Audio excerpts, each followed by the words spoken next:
Hi everyone, my name is Kelly Rose. This is my presentation on tort liability. What is tort liability? There are two different kinds. One is intentional. This is when an individual attempts or it intends to cause harm to another. In order for it to be intended, that means that the individual must be aware that injury will or could be the result of the act. Some common types of intentional tort liability is assault, battery, false imprisonment, and defamation.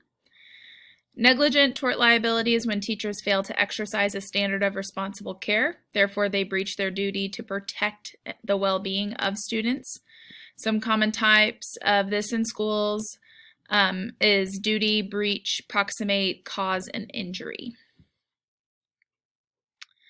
One court case I found that has to do with tort liability is Johnson versus the School District of Millard. In this case, a student was injured during a song and music class. They were doing London Bridge and acting out the song. The student claimed he asked for help twice from the teacher. The other kids were kind of throwing him around within the London Bridge. And the court found the teacher's directions and lack of supervision was negligent supervision. The teacher was writing something on the board at the time that this happened and wasn't proactively supervising her class.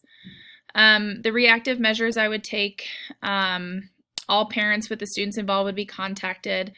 If there was a severe injury, the student would be transported to a hospital nearby. Some proactive measures I would take would be to ensure all students are well supervised at all times, possibly require lesson preparations ahead of time so that to help prevent teachers from having to write on the board and prepare things while they are supposed to be supervising a class. Professional ethics that go along with this, safety of all students come first. That is a very important one, I feel. Another court case I found was Frame versus Comex. A student was being disruptive and refused to leave the classroom.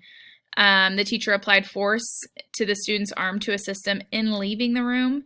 And the student was then pushed up against a podium and then onto a blackboard. The student filed an assault and battery lawsuit. The court ruled that the teacher committed battery. It was also justified that it was necessary to remove the student to maintain order in the classroom. But however, she did commit battery.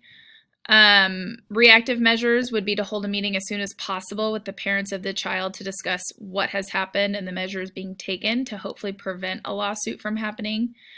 And then some proactive measures would be having a plan in place for assisting students out of the classroom when refusing to do so. At my school, we have a button in our classroom that we can push, and it automatically sends a notice to the office that we need assistance immediately, and we have a team of teachers that will come assist us immediately. We also have a plan if the student refuses to leave, we have a plan where the whole class leaves and goes to another classroom, and the teacher stays there with the student that is refusing to leave.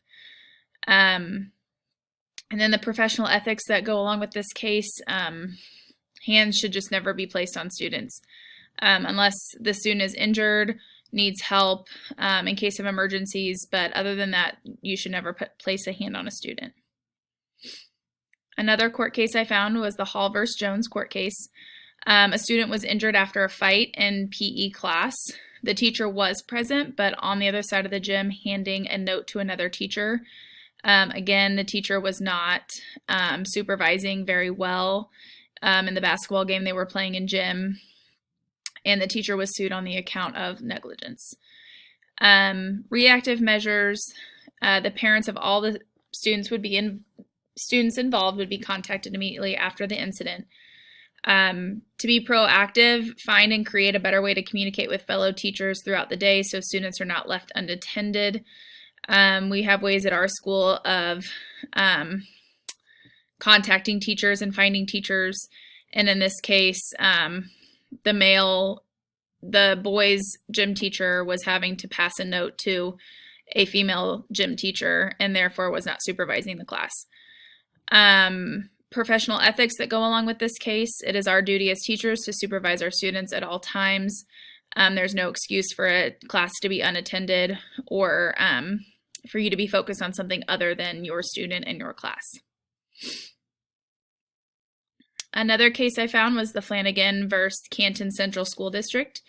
In this case, students had been messing around in gym class, and when they were dismissed to the boys' locker room, one of the boys injured another boy by pushing him into the locker, causes pretty severe injury.